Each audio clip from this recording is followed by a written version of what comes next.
தஞ்சை மருத்துவக் கல்லூரி வட்டார வணிக சங்க ஆலோசனைக் கூட்டம் தஞ்சை மாவட்ட வணிக சங்க கூட்டமைப்பு நிறுவன தலைவர் ராஜா சீனிவாசன் தலைமையில் நடைபெற்றது. மாவட்ட செயலாளர் அப்துல் நசீர், மாவட்ட பொருளாளர் ராஜா, மாநகர தலைவர் சதீஷ், மாவட்ட துணைத் தலைவர் முகமது மசூது ஆகியோர் முன்னிலை வகித்தனர். கூட்டத்தில் மருத்துவக் கல்லூரி வட்டார வணிகர் சங்கத்தின் புதிய தலைவராக கிருஷ்ணகுமார், செயல் தலைவராக முத்துக்குமாரன், செயலாளராக ஜெயக்குமார், பொருளாளராக பாலாஜி, கௌரவ தலைவர்களாக கிருஷ்ணகுமார், அப்துல் காதர், முருகப்பன் மற்றும் துணைத் தலைவர்கள், துணைச் செயலாளர்கள் தேர்வு செய்யப்பட்டனர்.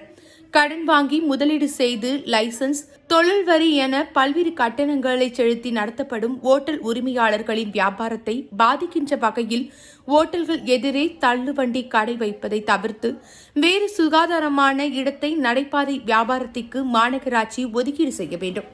மருத்துவக் கல்லூரி அறிக்கை, வேல்முருகன் கோவில் பங்குனி உத்தர விழாவில் அனைவரும் கலந்து கொள்ள வேண்டும் என்பன உள்ளிட்ட பல்வேறு தீர்மானங்கள் கூட்டத்தில் நிறைவேற்றப்பட்டன.